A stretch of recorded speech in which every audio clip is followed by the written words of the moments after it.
Mula sa bulwagang pambalitaan ng City Information Office, narito ang mga balita sa linggong ito. Tatak Kidapaweño Products.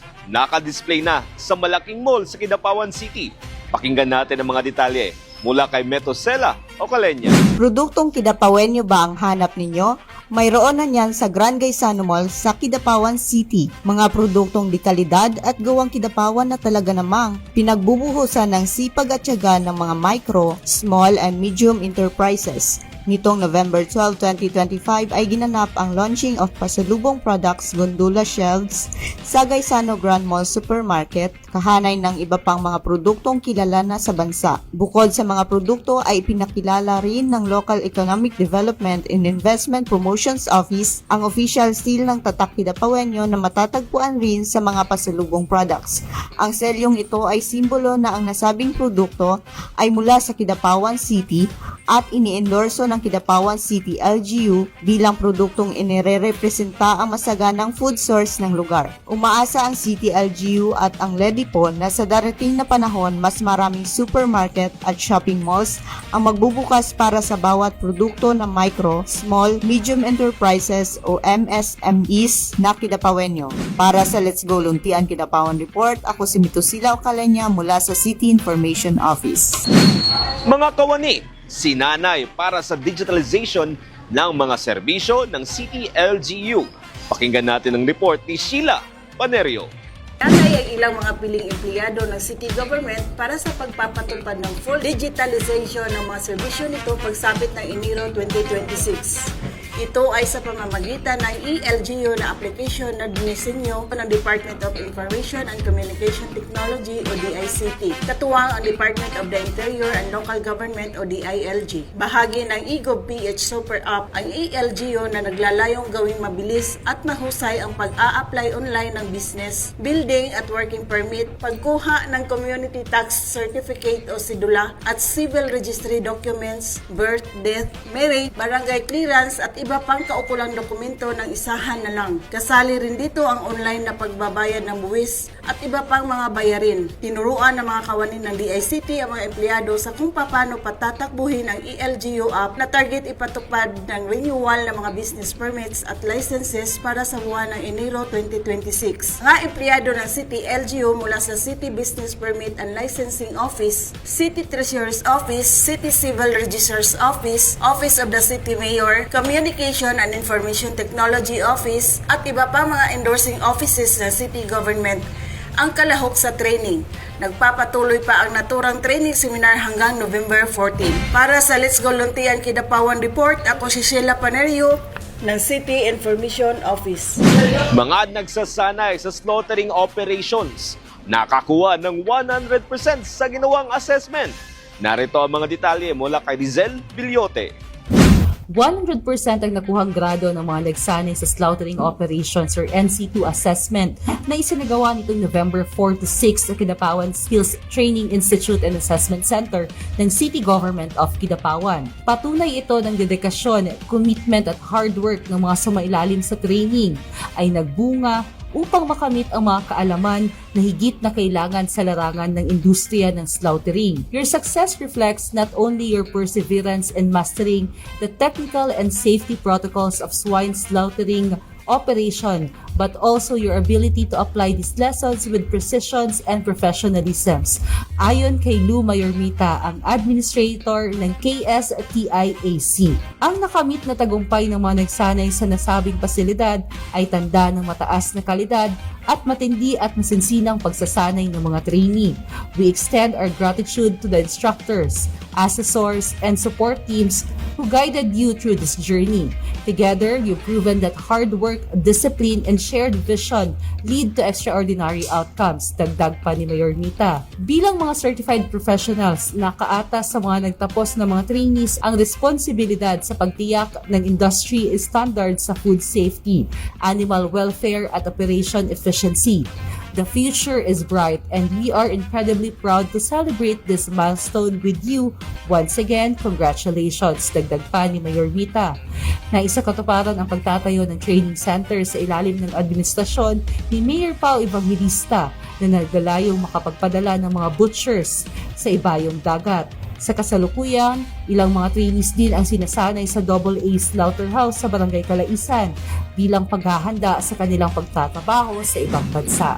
Para sa Let's Go Luntian Kidapawan Report, ako si Rizel Villota ng City Information Office. Bagong sports center sa Kidapawan City bukas na. Pakinggan natin ang report mula kay Rachel Abella.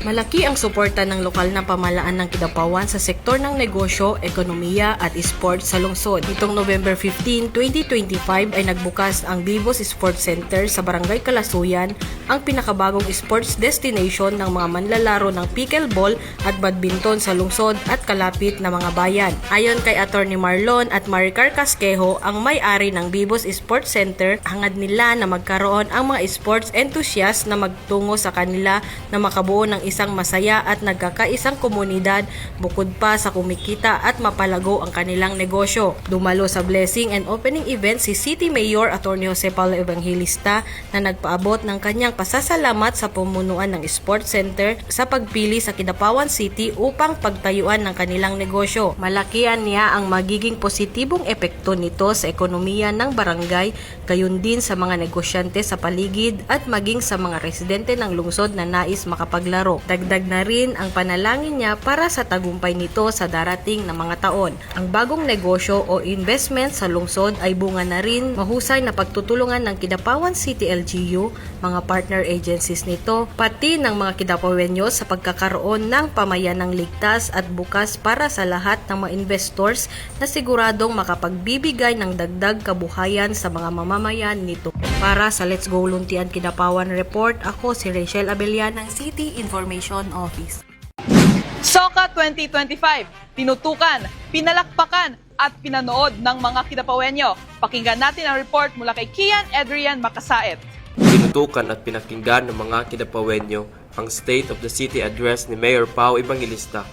Maliban pa sa mga dumalo sa City Gymnasium umaga nitong Lunes, November 17, 2025. Sa Kidapawan Transport Terminal nga, pinanood ng mga empleyado doon, maging ng mga pasahero ang ulat sa lungsod ng alkalde sa pamamagitan ng live streaming gamit ang Smart TV.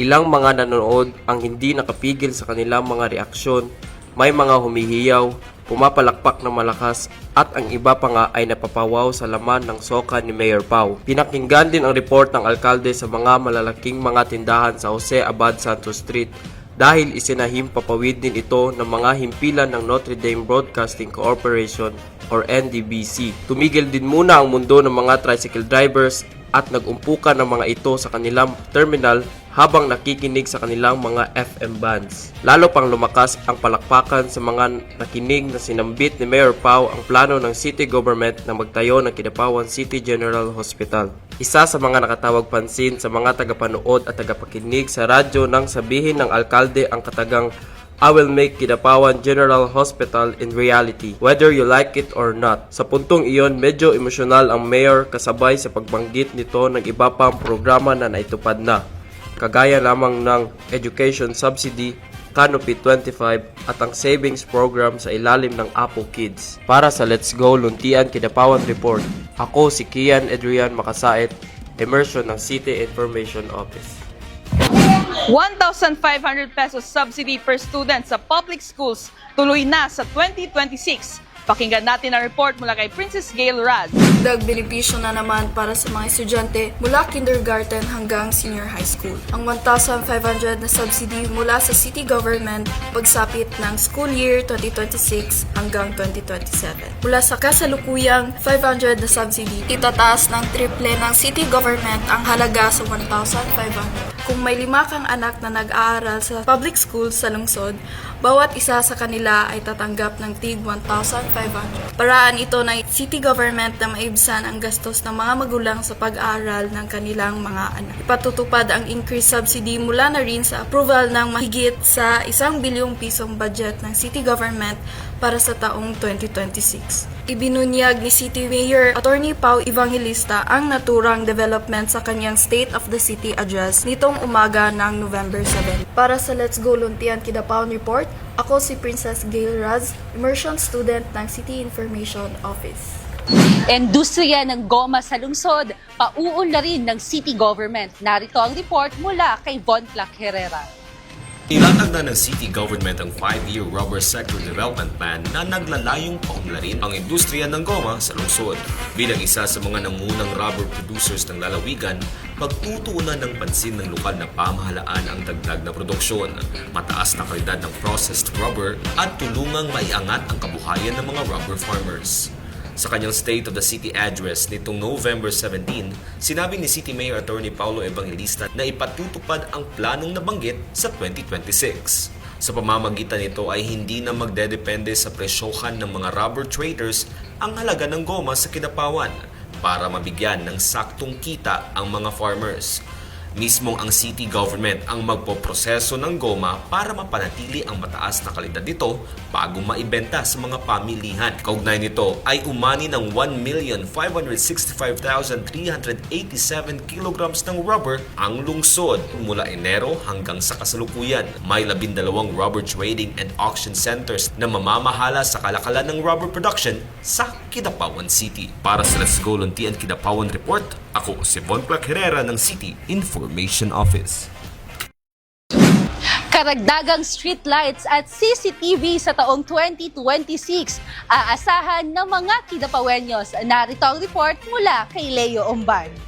Magliliwanag ang mga pangunahing mga kalsada maging ang mga nasa barangay sa mga darating na panahon ng panunungkulan ni Mayor Pao Evangelista sa tulong ng mga opisyal ng lungsod. Madaragdagan pa kasi ang mga streetlights na ilalagay sa mga kalsada ng Kidapawan para mas ligtas ang mga Kidapawenyos sa anumang uri ng kriminalidad.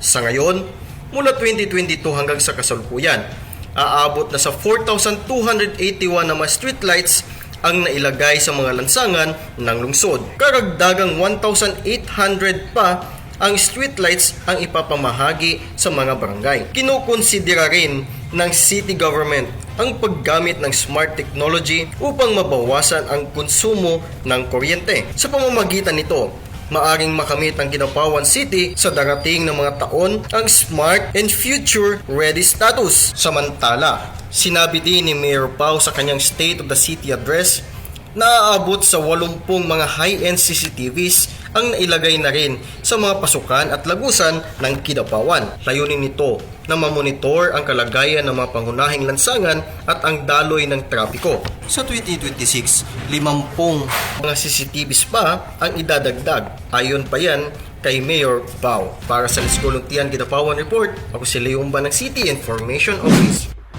People Summit 2025 nagsimula na. Narito ang report ni Samantha Bunyel. Formal na nagsimula nitong Nobyembre 17, 2025 ang People's Summit 2025 na pinangunahan ng Advancing the People's Organizations of Kidapawan through Innovations and Development of Social Capital o APO Kids.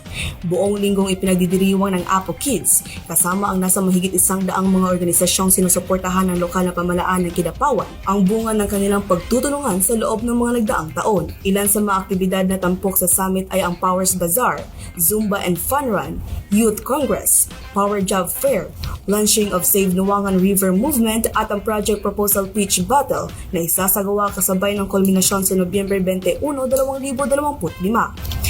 Ang mga pagsuporta ng lokal na pamahalaan ng Kidapawan sa lahat ng mga organisasyon ng lungsod ay isa sa mga hakbang upang mas mapalapit at makilala ng City LGU ang mga Kidapawenyos. Gayon din ang mas maramdaman at malaman ang tunay nilang pangangailangan. Para sa Let's Go Luntian Kidapawan Report, ako si Samantha Bunyel, immersion student ng City Information Office. Fun Run and Zumba, hudyat ng pagsisimula ng People's Summit 2025. Narito ang detalye mula kay Jelaika Kate Ganansyal.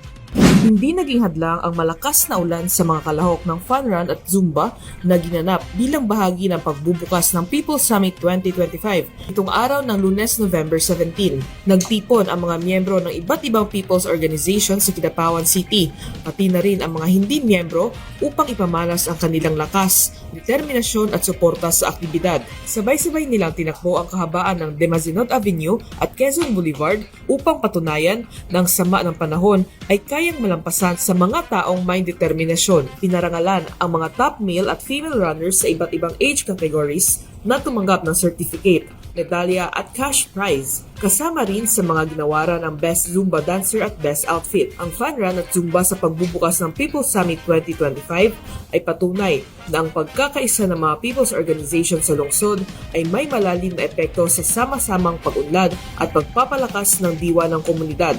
Para sa Let's Go Luntian Kidapawan Report, ako si Jaleka Kate Galusyal ng City Information Office. Mga ani at produktong kinapawenyo, tampok sa Powers Bazaar. Narito ang detalye mula kay Lloyd Kensuwasay. Kung ang hanap ninyo ay mga ani na magsasaka mula sa Kidapawan City o mga produktong gawa ng People's Organization sa lungsod, maaaring bisitahin ang Powers Bazaar sa harap ng Kidapawan City Hall. Bahagi ito ng pagdiriwang ng People's Summit 2025 na inorganisa ng Apo Kids at nilaukan ng mga naitatag na People's Organization sa lungsod. Matatagpuan rito ang mga inaning gulay at prutas na mula sa iba't ibang Kidapawan Farmers Association tulad na lamang ng saging, mais, papaya at iba pang gulay na mula sa sakahan nila, kaya naman tunay na sariwa at bago ang mga ito. May mga produktong gawa rin ng ilan pang mga miyembro ng organisasyon tulad ng mga kakanin at tsara, sayote pickles, Muslim delicacies at marami pang ibang mapagpipilian. Ang nasabing bazaar ay bukas mula alas 8 ng umaga hanggang alas 5 ng hapon hanggang sa araw ng Biyernes o November 21, 2025. Ang Powers Bazaar ay refleksyon ng paglago ng kabuhayan ng bawat miyembro ng asosasyon na nasa ilalim ng Apo Kids na inaasahan sa darating na mga taon ay patuloy na uunlad at mas marami pang matutulungan. Para sa Let's Go Luntian Kidapawan Report, Lloyd Kensuwasay ng City Information Office. Alam nyo, Rizel, Leo, tsaka Jela, no, nakakatuwa ang linggong ito dahil sa punong-puno ng activities ang ating city government gawa ng Powers of Kidapawan na activity ng Apo Kids. Kaya nga, in fact, nasa harap tayo mismo ng Powers Bazaar na kung saan ay may iba't ibang mga produkto na i-display ang iba't ibang people's organization dito sa ating lungsod. At sobrang nakakatuwa lang talaga na makita na napaka-empowered ng lahat ng sectors dito sa ating lungsod. Actually, Von, no, sinimulan na natin ang jump pack na week this week by opening the Monday pa lang natin for the SOCA 2025. That is right. Oo. Kasi nga, dun pa lang na-feature na and naulat sa atin mismo ni City Mayor Atty. Si Paolo Evangelista yung mga latest achievement ng Kidapawan City at ang mga future plans nito.